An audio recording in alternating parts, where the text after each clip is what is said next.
자, 비유동부채 하시면 딱 세 가지만 기억해달라 했습니다. 첫째는 장기 차입금. 장기 차입금 문제는 하나밖에 안 나온다 했죠? 1년 이내에 도래했을 때. 그때 나오는 게 유동성 장기부채. 그거 하나만 기억하시면 되고요. 그 다음에 두 번째는 퇴직급여 충당부채가 있었죠. 퇴직급여 충당부채는 대손충당금이랑 비슷했어요. 그래서 우리 직원이 나가는 거를 대비해서 나갈 때마다 갖다가 썼고, 그 다음에 그거 이상 돈이 더 필요하다면 비용 처리하면서 봐주시면 되겠습니다. 그 비용은 퇴직급여. 그 다음에 세 번째는 사채. 총 세 가지만 봐주시면 되겠습니다. 퇴직연금부터 이제 볼 차례가 되겠습니다. 저번 시간에 봤던 거는 퇴직급여 충당부채였어요. 그거는 회사가 가지고 있다가 직원이 나갔을 때 갖다 주는 얘기였죠. 근데 나라에서는 원치 않아요. 회사가 보관하는 것 자체를 좋아하지 않습니다. 왜냐면 회사가 망하면 그 돈을 줄 수 있어요? 못 주잖아요. 그래서 다른 데다가 이제 맡겨놓기를 바래요. 그래서 이제 다른 데다가 맡기는 얘기가 되겠고요. 여기서는 딱 두 가지만 잘 구별하시면 돼요. 확정 기여형이 있고요. 그 다음에 또 하나는 확정 급여형 되겠습니다. 상당히 잘 나오니까 체크가 필요합니다. 종업원 등의 퇴직 등 퇴직급여 지급 사유로 하고 종업원을 수급자로 하는 연금으로서 법인이 퇴직연금 사업자에게 납부하는 것을 퇴직연금이라 한다. 퇴직연금은 운용 책임을 누가 지느냐에 따라서 확정 기여형과 확정 급여형 이 두 가지로 나눌 수 있습니다. 책임을 누가 지는지 그거에 따라서 달라지는 거죠. 확정 기여형은 DC형이라고 말하고 있고요. 그 다음에 확정 급여형은 DB형이라고 말합니다. 확정 기여형은 요거는 책임을 종업원이 줘요. 쉽게 말해서 퇴직금을 줄 거 아니에요. 종업원이 상품을 직접 고르라고 해요. 우리가 은행 가서 예금의 종류도 여러 가지 있을 거 아니에요. 그 상품을 직접 골라가지고 그 책임을 다 종업원이 지는 얘기가 되고요. 그 다음에 확정 급여형은 DB형은 회사가 책임을 집니다. 총 세 가지로 보면 되는데 납부 요게 제일 중요해요. 이 납부 하나만 기억하셔도 사실 저희 시험 문제는 거의 한 90% 이상은 다 풀 수가 있어요. 외부에다가 지금 내는 거죠? 돈을 내는 거예요. 차변에는 퇴직급여, 그 다음에 대변에는 퇴직급여 충당부채. 여기서는 처음부터 비용 처리하고 끝나는 거죠. 퇴직급여. 이렇게 만드시면 돼요. 그 다음에 대변에는 그 은행에다가 증권사에다가 이제 돈을 납부한 거니까 뭐 보통 예금 이렇게 회계 처리하시면 돼요. 확정 급여형일 때는 계정 이름 잘 봐주시기 바랍니다. 요 계정 이름은 퇴직연금 운용 자산 되겠습니다. 그 다음에 대변에는 보통 확정 기여형이냐 확정 급여형이냐 구별을 하시면 되겠고, 확정 기여형일 때는 어떤 계정이요? 퇴직급여. 그 다음에 확정 급여형일 때는요 퇴직연금 운용자산. 여기까지만 잘 하시면 90% 이상 문제는 끝났어요. 일반 전피에서도 자주 나오고요. 그 다음에 수정하는 문제에서도 잘 나옵니다. 이 문제를 안 헷갈리려면 이렇게 기억하시면 돼요. 급여와 급여는 같이 올 수 없다. 왜냐면 확정 급여형이잖아요. 그럼 그 안에 퇴직급여 써요? 안 쓴다고요. 급여와 급여는 같이 올 수 없습니다. 딱 한 번만 등장해요. 그렇게 하나만 잘 잡아주시면 더 이상 헷갈릴 일은 없을 겁니다. 확정 기여형은 아까 책임을 종업원이 졌죠? 종업원이 상품을 선택했다 했어요. 확정 급여형은 회사가 상품을 선택했죠. 그래서 확정 급여형 선택하면 퇴직금이 정해져 있어요. 내가 몇 년 일하고 퇴직금 받을 거 아니에요. 퇴사했을 때 그럼 그 금액이 정해져 있어요. 확정 기여형은 내가 굴리는 거예요. 내가 굴리는 얘기가 되겠습니다. 자, 그러면서 우리가 이제 돈을 냈을 때 여기까지가 그냥 일반적인 모습이고, 우리가 만약에 동부화재, DB화재에다가 이 돈을 납부했어요. 100만 원을 납부했어요. 그럼 동부화재는 뭐 먹고 살아요? 거기서도 회사 운용자금이 필요할 거 아니에요. 그럼 만약에 100만 원 했다. 그럼 이런 식이 됩니다. 좀 어렵게 내면 대변에 보통 예금 100만 원이나 쳐요. 예를 들어서 90만 원은 퇴직급여로 잡기. 퇴직급여 90만 원 잡으시면 되겠고, 나머지 10만 원은 수수료 비용 잡으시면 되겠습니다. 수수료 비용 보통 800원대로 10만 원 잡으시면 됩니다. 그 다음 이제 운용 수익이 생길 수 있습니다. 운용 수익이 생길 수 있습니다. 상품을 잘 골라서 돈을 잘 굴려줬습니다. 그러면서 이제 수익이 생길 거 아니에요. 확정 기여형은 책임 누가 진다 했어요? 종업원이 진다 했죠? 그럼 여기서 관심이 없어요. 종업원이 잘한 거예요. 그래서 이때는 회계 처리 당연히 있습니다. 확정 급여이면 나중에 퇴직금이 정해져 있다면요. 수익이 생겼으면 그만큼 회사가 돈을 더 적게 넣어도 될 거 아니에요. 그래서 차변에는 퇴직연금, 운용자산 3개 처리하시면 돼요. 그 다음에 대변에는 운용 수익 써도 되는데 이럴 때 제일 편한 거는 그냥 이자 수익이라고 잡은 게 제일 쉽습니다. 세 번째, 실제 퇴사까지도 하나 만들어 보겠습니다. 퇴사하면 어차피 확정 기여에서는 없어요. 회계 처리가 아예 없어요. 얘는 처음 한 번만 해주시면 돼요. 확정 급여는 요거는 이제 신경을 써야겠죠. 회사가 책임지로 했으니까. 그럼 여태까지 퇴직연금 운용자산이 있을 거 아니에요. 그게 없어지는 거죠. 퇴직연금 운용자산을 먼저 없애버리고요. 우리 회사 장부에다가 퇴직급여 충당부채를 만들어 놨을 겁니다. 그거를 먼저 없애는 것부터 시작이에요. 항상 퇴직급여 충당부채. 회사 장부에 있는 거를 먼저 없애주고 그것보다 더 많은 손해가 나면 못 쓰기로 했어요. 그때서는 이제 퇴직급여라는 비용, 퇴직급여를 써주시면 되겠습니다. 요 마지막에 퇴사하는 얘기는 최근에 한 번 낸 적이 있어요. 최근에. 퇴직연금 운용자산은 지금 얘가 자산이라서 차변 자리에 있는 거 아니에요. 요거는 성격이 자산이 아니라요. 퇴직급여 충당부채의 차감적 계정이에요. 부채의 차감이라서 차변에 있는 겁니다. 근데 그렇게 생각하시면 조금 헷갈리니까 그냥 자산이니까 차변에 있다. 이렇게 생각하셔도 돼요. 그리고 쓸 때는 대변, 퇴사할 때는 대변에 가시는 게 되겠죠. 충당부채, 우발부채, 지출 시기 또는 지출 금액 이게 아직 정해지지 않는 거죠. 불확실한 겁니다. 그래서 충당부채를 인식하려면 세 가지의 인식 요건이 필요합니다. 첫째는 뭐예요? 과거의 사건이나 거래 결과로 인해서 현재 의무가 존재하겠고요. 그 다음에 당해 의무를 이해하기 위해서는 자원의 유출 가능성이 높아야 되고요. 그 다음 세 번째는 그 의무 이행에 소요되는 금액을 신뢰성 있게 추정할 수 있어야 됩니다. 이거를 만족하면 뭐예요? 충당부채가 되는 거죠. 충당부채가 되면 어디 들어간다 했어요? 재무상태표에 넣어주시면 되겠고 이걸 만족하지 못하면 이제 우발부채가 되는 거죠. 그럼 어디 들어가요? 주석에 넣어주시면 되겠죠. 회계에서는 사채를 그렇게 어렵게 내지는 않습니다. 좀 단순하게 내는 편이고요. 붕괴 문제도 뭐 단순하게 사채를 발행했다. 요 정도만 나오고요. 그 이론 문제도 거의 고정돼 있어요. 딱 두 가지 틀만 잘 잡으시면 됩니다. 사실 내용은 조금 어려워요. 그래도 문제가 단순하게 내니까 걱정 마시고요. 자, 그럼 예전에 요거부터 설명해보죠. 재무상태표, 자산, 부채, 자본 이렇게 세 가지로 되겠죠. 이 중에서 이 대변을 자금의 조달이라고 말합니다. 조달. 돈을 끌어오는 얘기예요. 어떻게 끌어오냐? 자본은 어떻게 끌어와요? 주식을 발행해서. 이거는 주식을 발행해서 끌어오죠. 그래서 뭐 공식으로 따지면 주식수 곱하기 액면가 이런 식으로 이제 돈을 끌어왔고요. 그 다음 부채는 회사채를 발행해서 사채를 발행해서 돈을 끌어옵니다. 그래서 여기서는 사채 발행하는 얘기가 되겠습니다. 자, 그래서 이제 기본적인 틀만 잘 잡아주시면 되겠습니다. 이것도 공식처럼 틀을 한번 잡아주시면 편해요. 자, 틀을 그렸고 부채의 기본 자리는 차변이에요, 대변이에요? 대변. 그래서 1번 자리에다 먼저 사채를 써줄 겁니다. 이 사채는 어떤 거냐면 아까 전에 자본 쪽에서도 액면가였죠? 얘도 액면가.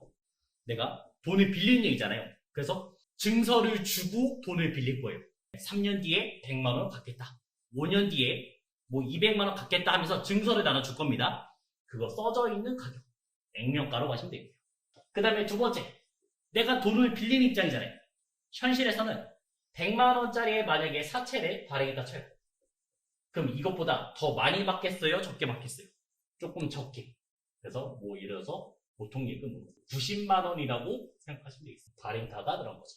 자, 그러면 내가 사채를 발행했습니다. 돈을 빌렸습니다. 빌릴 때 손해봤어요? 이득봤어요? 손해봤죠? 네, 손해봤으니까 당연히 이제 세 번째 자리 쓰겠죠. 그때는 사채, 할인 발행 차금 10만 원. 그 다음에 이제 비싸게 팔 때도 있어요. 왜냐면 내가 너무 이제 믿음이 가는 그런 회사예요. 그러면 사람들이 이제 비싸게 사줄 수가 있어요. 왜요? 은행이자보다 더 많이 줄 거니까. 그래서 더 비싸게 사줄 때도 있습니다. 그때는 사채 할증 발행 차금이라고 보시면 되겠습니다. 회계에서 분계 문제가 나온다? 딱 여기서 끝납니다.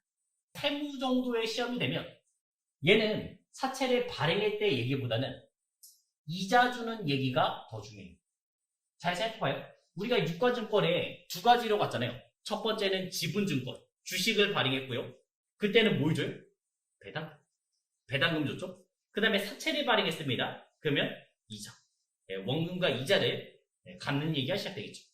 12월 31일 우리가 단기 매매 증권, 매도 가능 증권은 여태까지는 공정가치로 평가, 12월 30일 평가인데 사채 쪽은 사채는 평가가 없습니다.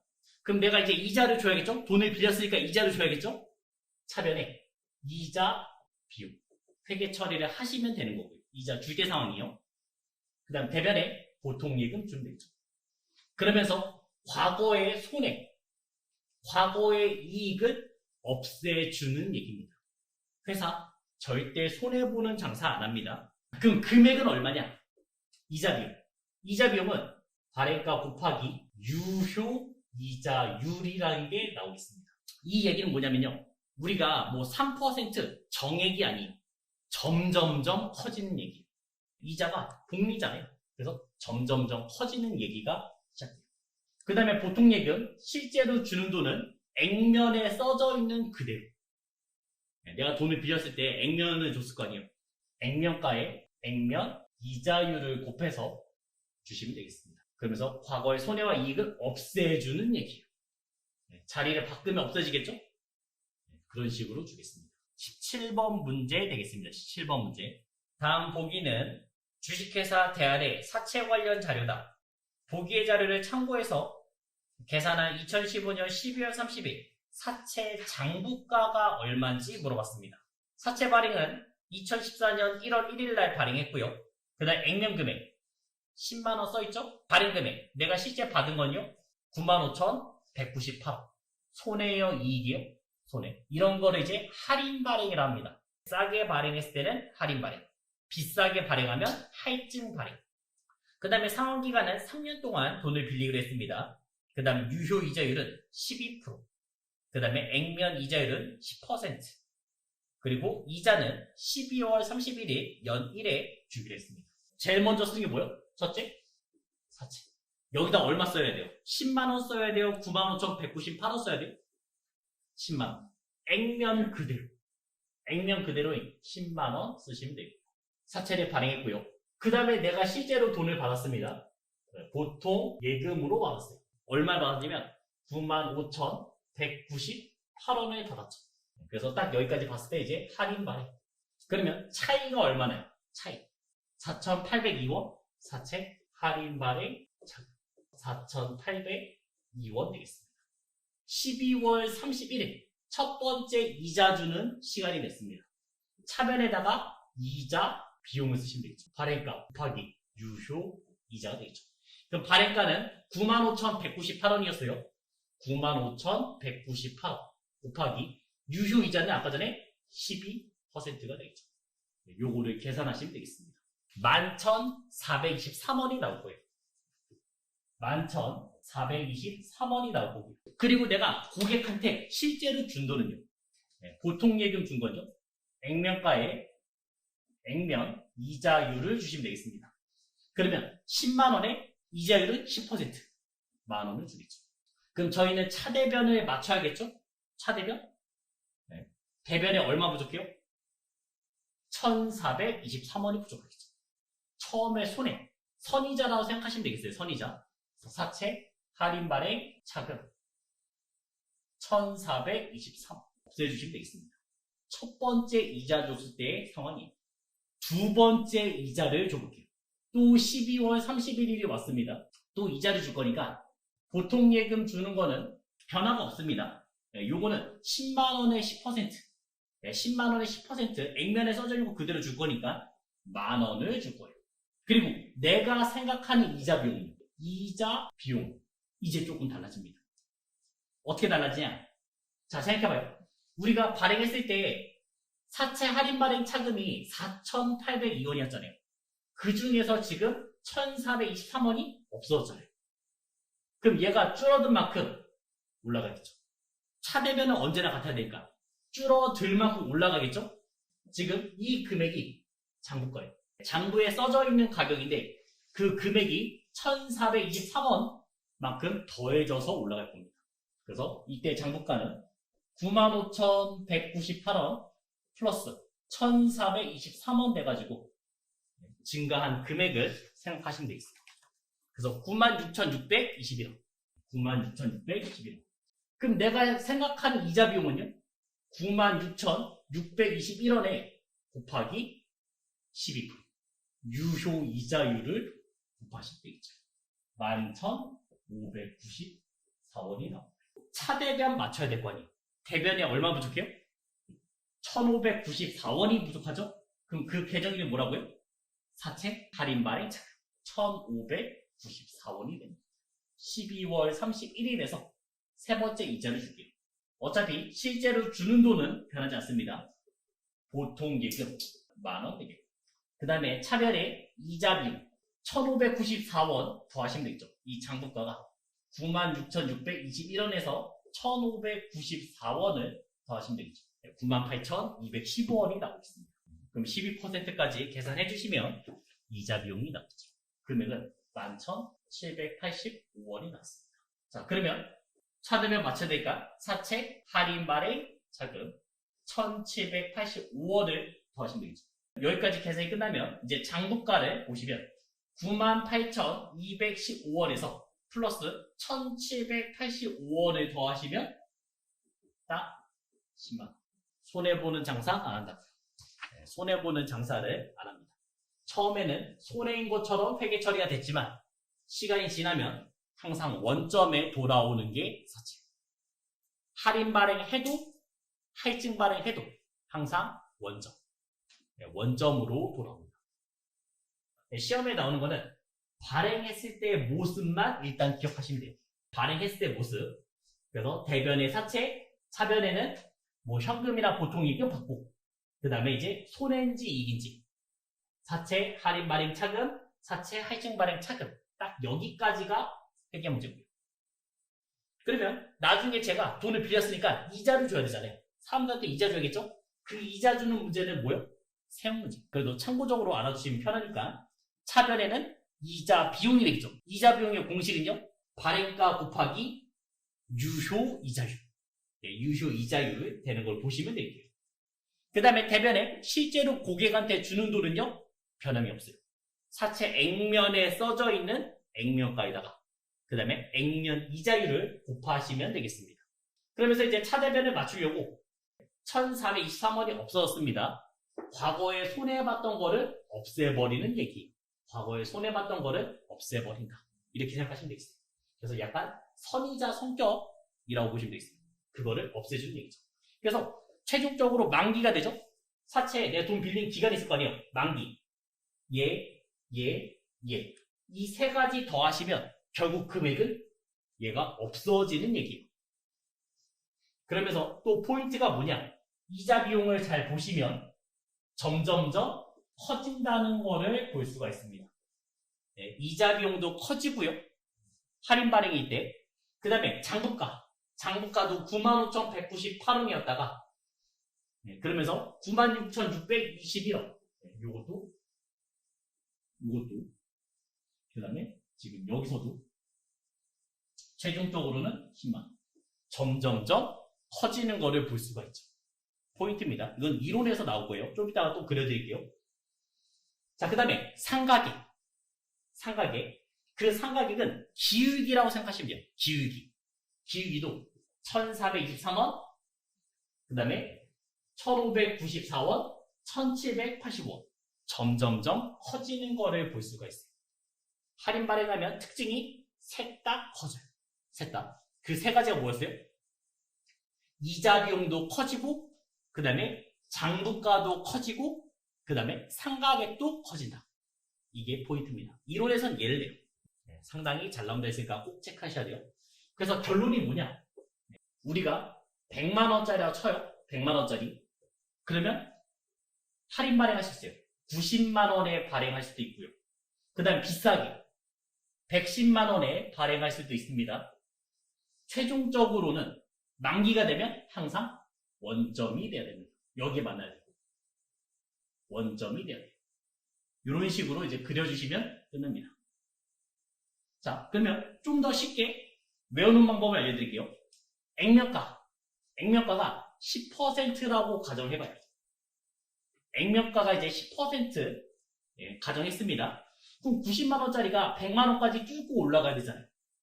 이자가 더 높아야 돼요, 낮아야 돼요? 더 많이 주면 되겠습니다. 12% 할인 발행이 안 되지. 나중에는 금액으로도 할인인지 할증인지 알아야 되고요. 이건 쉽잖아요. 100만원짜리를 90만원에 발행했으면 할인 발행이잖아요. 예? 금액으로 아는 거는 당연한 거고 퍼센트만 봐도 알아야 돼요. 액면이 10%죠? 할인 발행하면 12%. 더 많은 이자를 줘서 100만원 채워가야 되니까. 그럼 얘는요. 110만원짜리가 나중에 100만원 떨어져야 되잖아요. 여기서는 이제 8%. 이런 식으로 하나를 기억해 주시면 되겠습니다. 그리고 이제 기울기를 봐보시면 우리가 이런 점선이 아닙니다. 포물선이에요. 포물선. 둘 다 포물선이에요. 올라갈 때도 확 올라가고 떨어질 때도 확 떨어져요. 그게 삼각이라고 보시면 되겠어요. 삼각이 매년 증가한다. 네, 그 기울기. 네, 요 기울기라고 보시면 되겠어요. 기울기가 이제 삼각이에요. 그 다음 장부가. 장부가 아까 90만원 시작했잖아요. 90만원 시작했는데 이 시점의 가격. 장부가도 점점점 올라가고 있죠. 그러면 할증 발행을 해봐요. 할증 발행. 장부가 어떻게 돼요? 장부가. 점점점 떨어져 나중에 100만원 돼야겠죠. 사채. 만기보유증권, 매도환증권, 단기매매증권. 사채란 기업의 회사의 의무를 나타내는 유가증권을 발행해주고 일반 투자자로부터 거액의 자금을 조달하는 방법이다. 돈을 빌리는 방법이다. 생각하시면 되겠죠.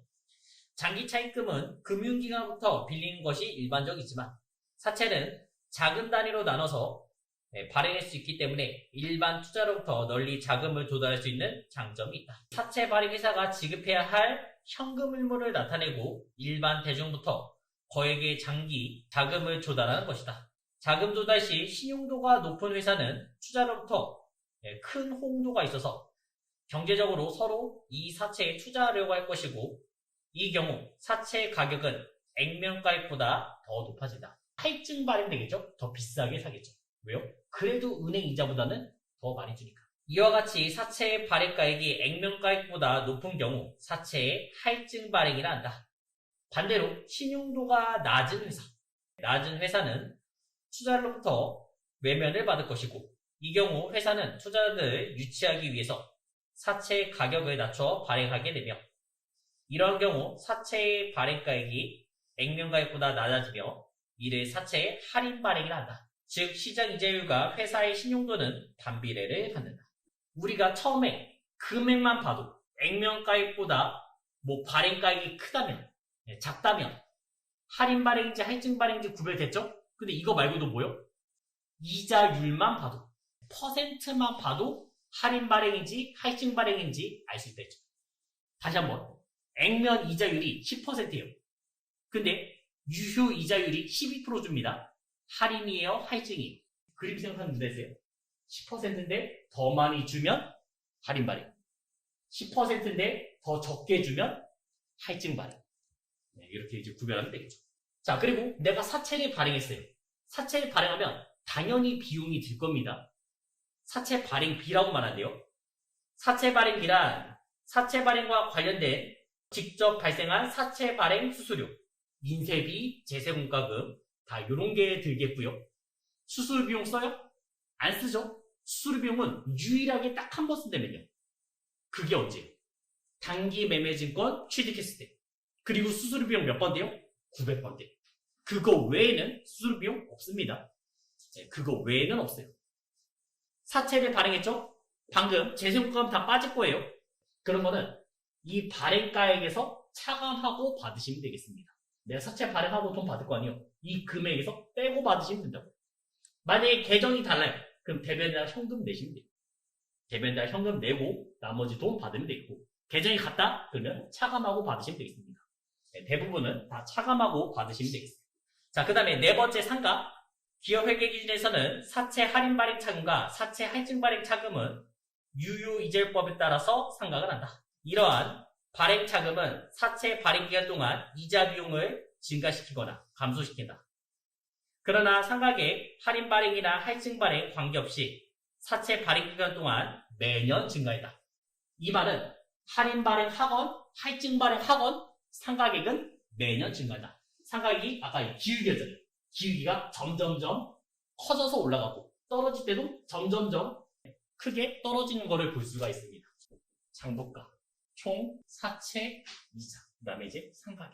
이 비교하는 게 마지막 얘기. 할인 발행, 그 다음에 또 하나는 할증 발행. 할인 발행 장부가 어떻게 돼요? 증가죠? 점점점 커지고 있잖아요. 증가. 이자는요? 네, 이자 커지고 있죠? 증가. 상가액 증가. 이렇게 잡아두시면 되겠습니다. 떨어질 때도 확 떨어지잖아요. 기울기라 했잖아요. 증가. 아까 전에 할인 발행 12%였어요. 할증 발행 몇 프로예요? 8%. 그러니까 이자가 적겠죠. 장부가도 점점점 떨어져야 됩니다. 이게 이런 문제 되겠습니다. 다음 중 사채에 대한 설명으로 틀린 것은 했습니다. 사채 발행 비용은 사채 발행가액에서 차감한다. 맞나요? 맞죠? 네, 요거는 발행가에서 차감하는 겁니다. 그 다음에 2번, 3번 보면 유효이자율법 적용 시 사채, 할인 발행 차금, 할증이나 할인이나 둘 다 어떻게 돼요? 상가액은 둘 다 증가. 둘 다 증가해야 되죠? 네, 그래서 3번이 튀었다는 건 아시겠죠? 4번 보기를 봐야 돼서 본 거예요. 4번 보기. 사채 할인 발행 차금은 당해 사채 액면가액에서 차감하는 형식이다. 맞는 얘기 되겠습니다. 사채 발행비는 여기서 발행가액에서 차감하는 거고요. 사채 할인 발행 차금은요. 얘는요. 원래 자리가 차변이에요? 아니요. 사채 차감적 계정이에요. 가로쳐서 쓰는 거예요. 이 액면가액의 차감적인 계정입니다. 그래서 4번 보기도 잘 기억해 두시기 바랍니다. 자, 매입 매출전표는 보자마자 뭘 하셔야 돼요? 매입인지 매출인지 확인한다. 그래서 이것만 보면 안 되죠. 돈을 쓰는 입장인지 받는 입장인지, 돈을 쓰는 입장인지 아니면 받는 입장인지 확인. 두 번째 요령은요. 적격 증빙서류. 적격 증빙서류를 확인하시면 되겠습니다. 회계에서 인정하는 적격 증빙서류 3개 있었잖아요. 세금, 계산서. 그 다음 두 번째는 신용카드. 그 다음 세 번째는요. 현금, 영수증. 이렇게 세 가지. 생겨서는 뭘 써야 돼요? 공급, 가액을 써야 되고 그 다음에 나머지 신용카드, 현금, 영수증 그 외에는 다 공급, 대가를 쓰시면 되겠죠. 그러면서 이제 간단하게 이렇게 뭐랬죠? 뭐 상품 10,000원짜리 플러스 부가세 1,000원. 그러면 이제 금액 11,000원이 나왔다면 이 상품이 뭐예요? 공급, 가액이었고 그 다음에 이 합쳐진 금액이 공급, 대가였죠. 근데 간혹 함정을 팔 때 있잖아요. 생계선을 끊었는데 부가세가 포함돼서 물건을 사거나 팔 수도 있다 했어요. 그럼 어떻게 계산하기로 했어요? 154만원이라면 나누기 1.1을 하시면 바로 뭐가 나요? 공급, 가액이 나온다 했습니다. 거래처 변경. 거래처 변경한 건 딱 3번 있었죠? 배상도, 배서양수, 신용카드. 그 다음에 이제 가지급금. 7월 1일 잠깐 들어올게요. 7월 1일. 11번 과세. 언제예요? 물건을 팔았죠? 그 다음에 증빙서류 뭐 있어요? 세무계산서가 내가 끊어준 거죠? 이건 물건 파는 사람이 끊어준 겁니다. 그게 11번 과세였고 12번 영세. 얘는 어떤 단어가 포인트였어요? 내국신용장, 구매 확인서 이런 거 딱 보자마자 영세. 13번의 면세는요? 계산서. 그 다음에 대표적인 게 뭐였어요? 꽃, 고기, 그 다음에 뭐 잡지, 신문 뭐 이런 류가 되겠죠. 14번의 권별은요? 무증빙. 증빙서류가 없죠. 그럼 무증빙은 뭐예요? 우리가 그냥 돈 받고 그냥 판 거예요. 증빙서 없습니다. 그 다음에 또 하나가 간주공급. 간주공급 시에도 무증빙이 있어요. 간주공급이 뭐냐면 간단한 게 이거예요. 내가 물건을 샀어요. 저는 페인트 가게를 운영하고 있습니다. 그 페인트를 친구한테 그냥 준 거예요. 거래처한테 그냥 준 거예요. 그런 게 간주공급이 팔았다고 본다. 팔았다고 의지한다. 이런 뜻 되겠습니다. 자, 그 다음에 16번의 수출은 직접 수출이죠. 해외로 직접 수출했을 때 16번 쓰시면 되겠고, 17번의 카과는요, 카드. 우리가 카드로 물건 팔았을 때. 그 다음 22번의 현과는요, 우리가 이제 현금 영수증 끊어준 거죠. 그런 게 이제 매출 쪽 되겠습니다. 자, 요번에는 매입 쪽. 51번에 일단 과세 매입. 우리가 물건 샀습니다. 생겨서 받았다는 얘기죠. 52번 영세. 내국 신용장 구매 확인서 있고요. 그 다음 물건을 산 얘기죠. 그게 52번 영세. 53면세. 우리가 이제 고기 같은 거를 산 거예요. 옷을 산 거예요. 산 입장이니까. 자, 그 다음 54불공 중요합니다. 54불공. 54번에 불공 넣으시면, 그 다음에 금액은 10,000원 정도 쓰겠습니다. 10,000원. 그 다음에 공급처 F2번 눌러서 처음 나오는 거 쓸게요. F2번 눌러서 3개. 그 다음에 전자 입고 1번 전자 입고. 그러면 커서가 이제 불공제 사유로 넘어갔어요. 여기서 이제 F2번 한번 눌러보시기 바랍니다. F2번 한번 누르시면, 자, 불공제 사유가 이렇게 여러 개 나온 거 보일 거예요. 자, 여기서 6번까지는 시험에 나옵니다. 1번부터 6번까지는 나와요. 자, 1번 필요적 기재사항 누락. 요거는 실무에서는 안 내요. 필요적 기재사항은 얘는 이론 시험에서 잘 내요. 필요적 기재사항이 뭐냐면 이거예요. 세금 계산서에 효력을 인정받으려면요, 4가지의 필요적 기재사항이 들어갑니다. 첫 번째는 물건 파는 사람의 공급번호. 공급번호는 사업자 번호예요. 사업자 번호 필요하고요. 그 다음에 그 사람이 만약에 신고를 제대로 안 했으면 추적해야 돼요. 추적해서 세금을 가산세를 더 내야게끔 만들어야 돼요. 그래서 대표자의 성명 또는 상호, 요게 필요합니다. 여기서 필요한 거는 공급하는 사업자의 등록번호와 성명 또는 명칭 써있죠. 성명이나 명칭 있으면 되겠습니다. 성명은 대표자의 성명이고 명칭은 상호를 뜻해요. 회사 이름. 그 다음에 아까 등록번호는 뭐라고요? 사업자 번호. 사업자 번호 되는 거고요. 그 다음에 두 번째는 공급받는 자의 등록번호. 물건을 받는 사람은 성명, 그 다음에 명칭 필요 없습니다. 사업자 번호만 필요해요. 그 다음 세 번째는 공급가액과 부가가치 세. 공급가액과 부가가치 세액이 필요하겠고요. 그 다음 네 번째는 작성연원이에요. 작성연원. 이 4가지가 필요적 기재사항 되겠습니다. 공급자 왼쪽에 있죠. 물건을 파는 사람, 그 다음에 등록번호 있고 상호, 그 다음에 성명 자리가 보이겠습니다. 그 다음 오른쪽에는 공급받는 사람 보이고요. 등록번호 표시되어 있죠. 그 다음에 이제 가운데 보시면 작성연원이. 공급연원이 아니에요. 공급연원이 항상 오답으로 나와요. 작성연원이.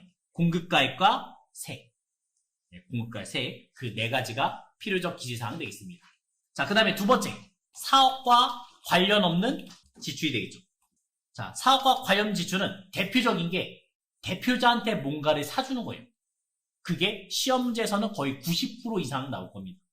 만약에 사업과 관련 지출이 나왔다. 그럼 어떻게 해요? 대표자가 지나가면서 TV가 고장났네 이렇게 하고 지나갈 거예요. 그 얘기는 TV 사오란 얘기죠. 대표자에게 무엇인가 사주는 이야기. 최근에는 한 문제, 다른 문제도 나온 적 있어요. 어떤 얘기냐? 내가 기부할 목적이. 기부할 목적이면 그냥 돈을 주면 돼요. 제일 깔끔해요. 근데 어떻게 했냐? 내가 물건을 사오고 그거를 기부했어요. 예를 들어서 막 홍수가 많이 났습니다. 이재미 수재미 많이 생겼어요. 우리 회사는 텐트 회사도 아니에요. 전혀 상관없는 회사예요. 근데 어떻게 했다고요? 텐트를 사와서 그거를 기부했다고요. 그게 사업과 관련 없는 지출. 두 번째 나올 수 있는 케이스예요. 사업과 관련 없는 물건을 사서 기부하는 이야기. 그게 이제 두 번째가 되겠죠. 자, 세 번째는 비영업용 소형 승용차 구입, 유지 및 임차. 우리가 이제 CC만 보시면 돼요. 자동차의 CC만 보시면 되겠습니다. 기준은 1000cc. 1000cc 기준이 되겠습니다. 1000cc 이하라면 1000cc 이하는요 공제 가능합니다. 그 뜻은 뭐냐? 우리가 1000cc 이하의 차가 있어요. 거기 기름 넣는 거 있죠? 다 공제받을 수 있다고요. 차 고치는 것도 공제받을 수 있어요. 근데 1000cc 초과죠? 초과? 그러면 얘는 불공 되겠습니다.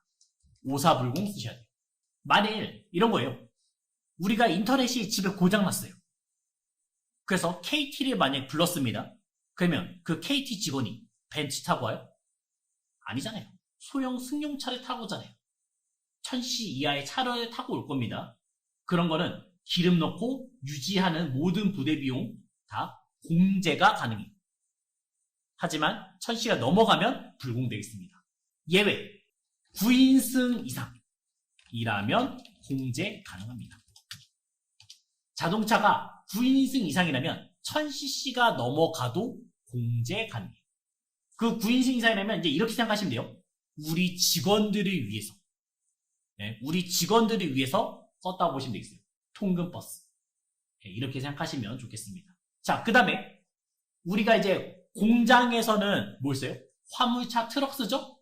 그런 건 다 공제된다고 보시면 되겠어요. 공장에서 쓰는 화물차 트럭 공제 가능. 요 정도가 이제 시험에서 나오는 네 번째는 접대비 및 이와 유사한 비용 관련. 접대비하면 뭐요? 불공된다. 그러니까 이렇게 되겠죠? 우리 거래처에 누군가가 결혼했어요. 그럼 제가 뭐 화환을 보낼 수 있겠죠? 자, 이제 생각해요. 거래처 대표이사 결혼. 결혼했고요. 그래서 우리 회사는 화환을 보냈습니다. 이런 상황입니다. 그러면 유형이 두 개가 맞나요? 첫 번째, 거래처 대표이사에 결혼해서 우리가 뭔가를 해줬잖아요. 그럼 얘는 뭐예요? 오사불공이 되는 거고, 그 다음에 화환을 보냈죠? 꽃을 보냈죠? 얘는 뭐예요? 오상면세가 되겠습니다. 이렇게 마주칠 때가 있을 거예요. 이렇게 마주치면 무조건 면세가 이깁니다. 이럴 때는 그냥 오상면세가 되겠어요. 왜 그러냐면 부가치세법상 면세는 사업자가 아니에요. 사업자가 아니라서 면세가 항상 이깁니다. 그리고 이런 것도 생각해봐요. 우리가 물건을 팔았어요. 생년월일을 끊어줬습니다. 11번에 과세로 갔는데 근데 그 다음날 거래처 사람이 돈 없대요. 그리고 신용카드 내민 거예요. 그러면 11번의 과세랑 그 다음에 이제 카과가 만났잖아요. 17번에 카과가 만났잖아요. 그럼 누가 이겨요? 세금계산서가 이깁니다. 11번 쓰시면 되겠습니다. 자, 5번은 안 나와요. 5번은 패스하셔도 되겠고요. 면세사업 관련 요거는 안 나오겠고요. 요거는 우리 회사가 면세란 얘기예요. 면세사업자란 얘기예요. 근데 우리의 기본 세팅은 제조업이에요. 그래서 면세 관련이 없고요. 그 다음 6번. 6번도 자주 나오는데 토지의 자본적 지출. 토지의 기본 세팅이 면세인데 토지에 부가세가 보인다면 무조건 불공. 잡으시면 되겠습니다. 토지의 자본적 지출로 잡아주시면 되겠어요. 이 중에서 시험에 자주 내는 거는 사업과 관련 없는 지출, 그 다음에 비영업용 소형 승용차, 그 다음에 접대비. 2, 3, 4가 그나마 좀 자주 매번 나오는 타입이에요. 필요적 기술상 누락은 실무에 나온다고요? 안 나온다고요. 얘는 이런 문제예요. 사업과 관련 지출은 보통 대표자한테 뭔가 해주는 얘기 나오겠고요. 비영업용 소형 승용차 유지임차는요? 1000cc 기준. 요게 포인트예요. 1000cc 기준으로 이하면 공제가 가능하고 그 다음에 초과면 공제가 안 됩니다. 자, 근데 이런 것도 있어요. cc를 안 줄 때 있어요. cc를 안 줄 때 있는데 개별 소비세라는 말을 줄 거예요. 개별 소비세는 이제 사치품이에요. 그래서 요거는 사치품이라서 불공이라고 생각하시면 되겠습니다. 보통 1000cc 이하 이런 차는 4인승이에요. 4인승. 접대비, 유사한 관련의 비용. 접대비가 이제 불공이라는 거 알겠죠? 근데 얘가 500번 된지 800번 된지 가끔 헷갈리게 해줄 때가 있습니다. 대부분 다 800번 돼요. 매출 거래처한테 뭔가 사주는 얘기일 거니까. 우리가 바이어한테 뭔가 이제 접대를 하는 거니까. 근데 어떤 물건은 구하기가 힘들어요. 원재료 자체가 중요해요. 그러면 원재료 물건 파는 사람한테 접대할 수도 있을 거 아니에요. 네, 그런 거는 500번대 접대비를 하시면 되겠죠. 토지에 부가세가 보이면 무조건 뭐요? 불공. 네, 토지에 부가세가 보이면 무조건 불공입니다. 예외 없어요. 그럼 토지에 부가세가 보이는 상황은 이런 거예요. 토지는 기본적으로 면세라 했습니다. 면세인데 우리 예전에 이런 거 있었잖아요. 땅이 있었고 그 위에 건물이 있습니다. 저는 그 건물을 안 쓸 거예요. 바로 철거했어요. 그 철거비 어디에 가산하기로 했어요? 토지에 가산하겠잖아요. 근데 그 토지가, 그 건물이 그냥 무너져요? 아니잖아요. 우리가 뭔가 용역을 썼을 거 아니에요. 그럼 용역을 썼을 때 부가세가 들어갔겠죠. 네, 그런 거는 불공. 네, 오사불공 되는 겁니다. 55번. 수입. 네. 55번의 수입은 거래처. 거래처만 조심하시면 되겠어요. 네, 거래처. 무조건 세관장입니다. 무조건 세관장. 55번의 수입은 일단 우리가 해외 거래처한테 물건을 산 거잖아요. 맞죠? 예를 들어서 미국 A라는 회사에서 물건을 샀어요. 5천만 원짜리 샀습니다. 그럼 우리가 거래처 A를 쓰는 게 아니에요. 인천 세관, 부산 세관. 그런 세관장을 넣어주셔야 됩니다. 그리고 나머지 뭐 57, 58, 61 이런 거는 똑같습니다. 네, 요 사이트에 가입이 당연히 돼 있어야 되고요. 미리 해주셔야 됩니다. 그리고 원서 접수가 1월 4일부터 1월 10일까지요. 내일 3일이죠? 밤 12시 되면 이제 4일로 넘어갈 거 아니에요. 네, 그때 바로 시작하셔야 돼요. 안 그러면 수원에서 시험 못 봅니다. A형, B형 실무는 다 똑같고 이론의 순서만 바뀐 거예요. 우리가 15개에서 1번부터 15번까지 있는데 1번부터 5번, 그 다음에 11번부터 15번 자리만 바꾼 거예요.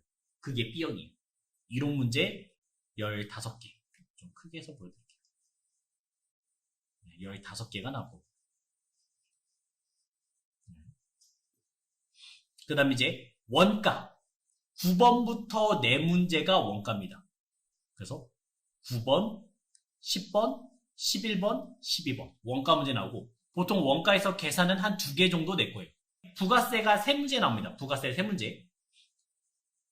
부가세 3문제 나오는데, 부가세가 생각보다 범위가 넓어요. 그래서 이 부가세를 좀 포기하는 경우가 많은데, 이 부가세 문제, 자주 나오는 문제에 포인트가 있어요. 그래서 하나당 2점씩 해서 30점을 주고 있어요. 자, 실무 문제. 실무 문제는 이런 거. 1번엔 신용카드. 이런 거 넣고요. 거래처 넣는 거고. 그 다음에 계정. 계정 넣는 얘기. 이런 것도 이제 쉽게 낼 수 있죠. 적요 6번, 적요 3번. 넣는 얘기였고요.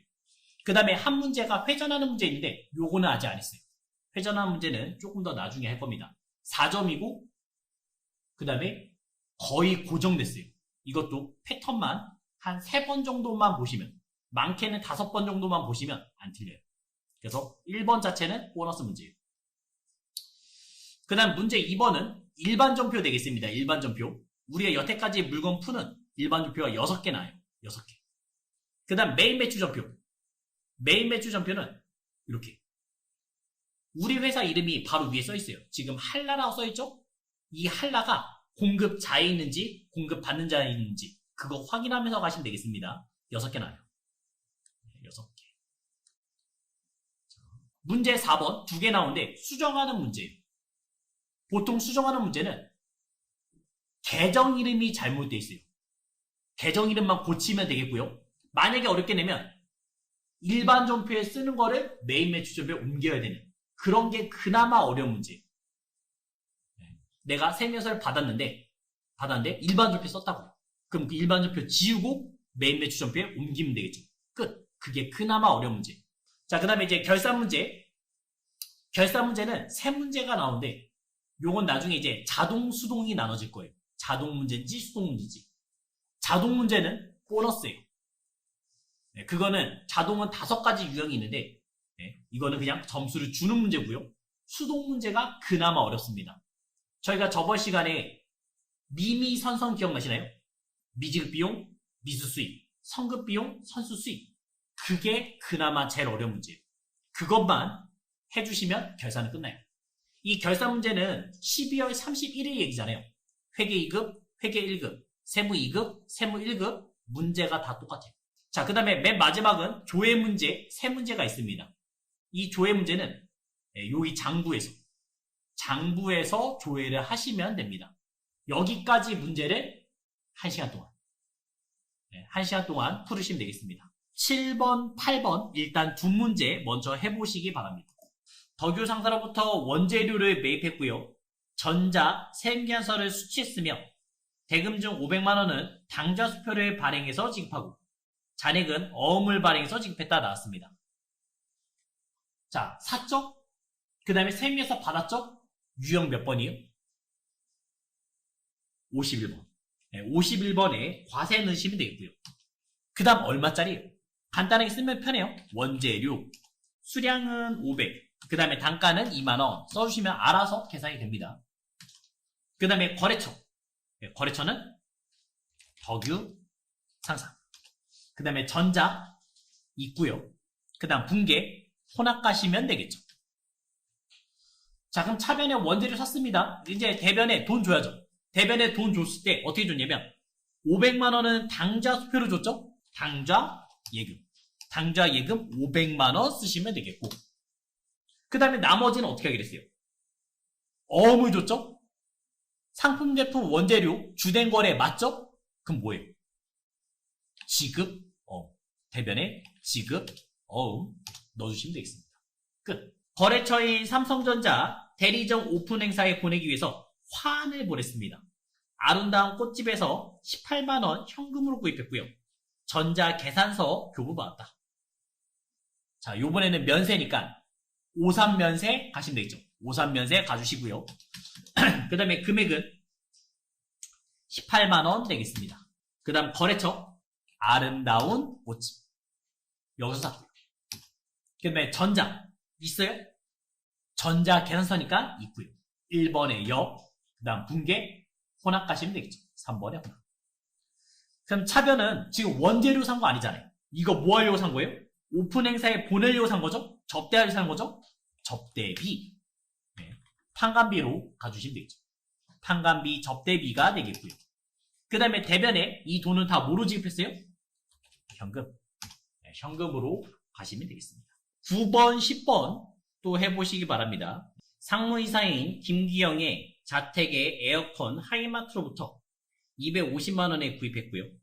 대금은 다음 달에 지급하기로 했다. 구매 시 공급받는 자를 당사로 해서 전자 세무서 수령했다 나왔습니다. 오사불공 얘기가 시작된 거죠. 오사불공 가주시고요. 그 다음 이제 금액 넣어주시면 되겠습니다. 금액은 250만원짜리 되겠고요. 어디서 샀냐? 저희가 하이마트에서 샀습니다. 그 다음 전자는 있고요. 그 다음 불공개 사유가 뭐예요? 사업과 관련 없는 지출 가시면 되겠죠. 사업과 관련 지출 넣어주시면 되겠습니다. 그 다음 분계 혼합 가시면 되겠죠. 차변 거래처 바꾸라 했죠? 계정 이름 못 써야 돼요. 가지급금 가셔야 되고요. 이 가지금은 무조건 거래처 바꾸셔야 됩니다. 이름이 뭐였어요? 김기영이었죠. 그 김기영으로 꼭 바꿔주셔야 되고요. 그 다음에 대변에는 이 돈을 어떻게 주기로 했어요? 다음 달에 주기로 했죠. 주된 거래 아니니까 미지급금 275만원 넣어주시면 되겠죠. 그러면 끝났습니다. 원재료를 수입하는데 울산 세관부터 수입전자 세무계산서를 지금 받았습니다. 부가세 10만원, 통관수수료 3만원, 현금으로 납부했다 나왔어요. 자, 우리가 이것만 하나 알아두시면 돼요. 재고자산 때 취득원가에 모든 부대비용 가산됐죠? 그럼 여기서 나온 10만원, 3만원 이런 것도 다 어떻게 해요? 다 가산해 주시면 되겠습니다. 이런 식으로 다 회계 처리해 주시면 되는 거죠. 자, 그래서 7월 15일 날 유형은 55번의 수입 넣어주시고요. 그 다음에 이제 얼마짜리였어요? 100만원짜리였죠. 그 다음에 공급처 누구 쓰라고요? 울산 세관. 세관장 써달라 했습니다. 그 다음에 전자, 입고, 분계, 혼합하시면 되겠죠. 그러면 그 100만원에 관한 얘기는 없어요. 안 나옵니다. 부가세만 자동적으로 나와요. 이렇게.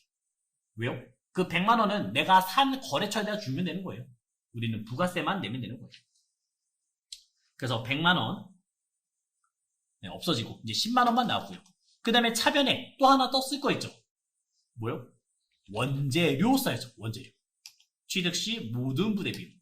그 원재료 얼마짜리요? 3만원짜리였죠. 그래서 이 13만원을 우리가 대변에 현금으로 내고 있습니다. 이렇게 풀어주시면 되겠습니다. 보통은 이 원재료 샀을 때 통관수수료 이런 것까지 잘 안 내요. 보통 여기서 그냥 끝납니다. 10만원에서 끝나지 얘까지는 문제 잘 안 내요. 하지만 취득시 모든 부대 비용은 취득과에 가산한다. 그래서 원재료 쓴다는 것만 잊지 마시고요. 12, 12, 13 세 문제 해보시기 바랍니다. 사내 식당에서 사용할 쌀, 그 다음에 채소류, 속리가든에서 구입했고요. 대금 30만원은 법인카드, 국민카드로 지급했다. 사내 식당은 야근하는 생산직 직원 대상으로 무료로 운영하고 있다 써 있습니다. 자, 여기서 쌀, 채소 다 뭐예요? 면세입니다. 미가공 식료품은 다 면세로 봐두시면 되겠어요.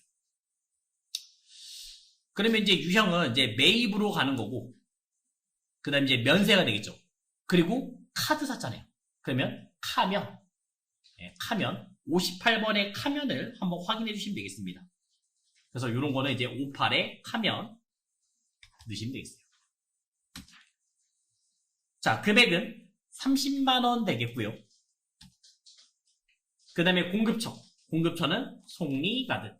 속리가든 되겠습니다. 신용카드사 줬죠?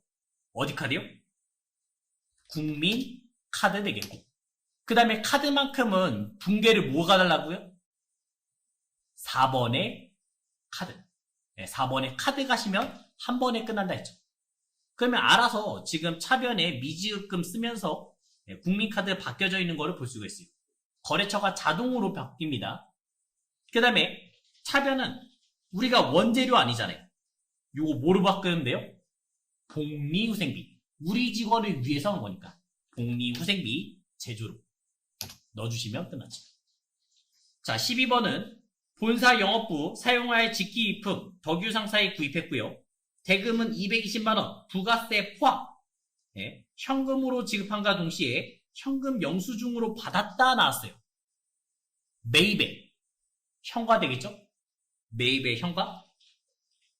자, 그럼 유형은 몇 번이에요? 61번 현과. 그 다음에 금액 220만원 쓰시면 알아서 찢어지겠죠. 220만원 넣어주시면 되겠습니다. 그 다음 누구한테요? 덕유 상사한테요. 그 다음 분계 혼합 가시면 되겠죠. 3번의 혼합. 차변의 계정 이름 뭐로 잡으셨어요? 비품. 직기 비품을 했잖아요. 그래서 비품 똑같이 넣어주시면 되겠고요. 자, 그러면 여기서는 고정자산 등록하라 나오는데 시험에서는 안 나옵니다. 이 고정자산을 등록하면 나중에 감가상각을 한 번에 할 수 있어요. 근데 시험에서는 안 나오니까 무시하셔도 됩니다. 그 다음에 대변, 이 돈을 다 뭐로 줬어요? 현금. 현금으로 줬죠. 그래서 220만원 대변에 현금 써주시면 되고. 자, 그 다음 마지막 문제는 대표이사가 출퇴근용으로 사용하는 법인 소형 승용차 2500cc죠? 서울 카센터에서 수리했습니다. 전자세임에서 수취했다. 수리비 55만원, 전액 당좌수표를 발행해서 지급했다. 수익적 지출로 회계 처리하시오 나왔습니다. 저희 자본적 지출, 수익적 지출 기억나시나요? 자본적 지출이면 자산의 증가, 수익적 지출하면 비용의 증가. 이렇게 생각하시면 되겠죠. 자, 그러면서 이제 신규 거래처도 등록해달라 나왔습니다. 자, 그럼 유형은 몇 번이에요? 54불공 가시면 되겠죠. 벌써 1000cc 넘어갔으니까 54불공 가주시고요. 그 다음에 금액은 50만원 되겠습니다. 50만원 쓰시면 되겠죠. 그 다음에 공급처. 없으니까 만들게요. 만들 때 어떻게 쓴다고요? 플러스 버튼 한번 누르시고 그 다음 옆에다가 쓰시면 되겠죠. 서울 카센터 넣어주시면 되겠습니다. 엔터 치시면 이제 등록할까요? 나옵니다. 자, 코드 있으면 코드까지 넣어주시면 되겠고요. 여기서는 1217 그래서 1217 쓰시면 되고요. 맨 앞에 있는 0은 생략하셔도 됩니다. 그래서 등록만 해주시면 되고요. 그 다음에 수정 눌러서 사업자 번호 있으니까 수정 눌러서 이 아래 마무리 짓게요. 21408-75479 넣으시면 되겠죠. 자, 전자 있고 그 다음에 불공제 사유는 뭐예요? 비영업용 소형 승용차 유지임차 3번 되겠죠. 그 다음 분계 혼합 가시면 되겠습니다. 그럼 차변의 계정일은 뭐예요? 차 고친 거니까 이럴 때 쓰는 거는 차량 유지비 판관비 넣어주시면 되겠습니다. 차량 유지비 판관비 넣으시고요. 그 다음에 대변의 이도는 당좌 예금 55만원 쓰시면 되겠죠. 그러면 끝났습니다.